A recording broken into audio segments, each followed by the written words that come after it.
पुराने समय की बात है। एक छोटे से गांव में एक किसान रहता था जिसका नाम था रामू। रामू अपनी पत्नी सीता के साथ एक छोटे से कच्चे घर में रहता था। उनका जीवन बहुत साधारण और खुशहाल था, लेकिन गांव के लोग अक्सर एक बात की चर्चा करते थे, पास के जंगल में बसे एक पुराने मंदिर की। मंदिर की कहानी बहुत डरावनी थी। कहा जाता था कि मंदिर में एक प्राचीन पंडित की आत्मा भटकती है, जो रात के अंधेरे में बाहर निकलती है। रामू और सीता ने भी कई बार इस कहानी को सुना था, लेकिन उन्होंने कभी इस पर विश्वास नहीं किया। एक रात रामू और सीता अपने घर में आराम कर रहे थे। बाहर काली रात छाई हुई थी और चारों तरफ सन्नाटा था। अचानक सीता ने एक अजीब सी आवाज सुनी। वह बाहर देखने के लिए उठी और देखा कि जंगल की ओर से एक रोशनी आ रही है। सीता ने रामू को जगाया और उसे भी वह रोशनी दिखाई दी। रामू ने सोचा कि यह किसी तरह की धोखाधड़ी हो सकती है, इसलिए वह बाहर जाने का निश्चय करता है। सीता उसे रोकने की कोशिश करती है, लेकिन रामू अपने निर्णय पर अडिग रहता है। वह एक टॉर्च और एक लाठी लेकर जंगल की ओर चल पड़ता है। जैसे ही रामू मंदिर के पास पहुंचता है, उसे वहां एक पंडित दिखाई देता है।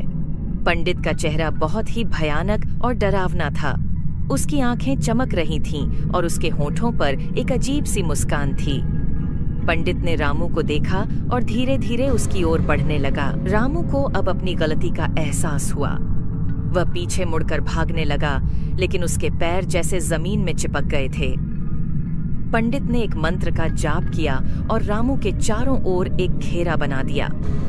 रामू की आंखें भारी होने लगीं और वह वहीं गिर पड़ा। जब रामू को होश आया तो उसने खुद को मंदिर के अंदर पाया। वहां चारों तरफ अजीबोगरीब चित्र बने हुए थे। अचानक पंडित उसके सामने प्रकट हुआ और बोला, तुमने मेरे शांति में बाधा डाली है, अब तुम्हें इसकी सजा भुगतनी होगी। रामू ने साहस जुटाया और वह पीपल के पेड़ के पास गया। पूरी रात वह मंत्र जपता रहा और सुबह होने पर पंडित ने उसे दूसरा काम बताया। दूसरा काम था गांव के कुएं से एक विशेष पत्थर निकालना, जो अंधेरे में चमकता था। रामू ने बहुत मेहनत की और आखिरकार वह पत्थर निकालने में सफल हुआ। अंत में तीसरा काम था पंडित की आत्मा को शांति देने के लिए मंदिर में विशेष पूजा करना। रामू ने पंडित के निर्देशों का पालन किया और पूजा पूरी की। पूजा खत्म होते ही पंडित की आत्मा ने शांति प्राप्त की और रामू से कहा, तुमने मेरी आत्मा को मुक्त कर दिया है, अब तुम सुरक्षित हो। रामू ने मंदिर से बाहर निकलकर सीता को सारी कहानी सुनाई।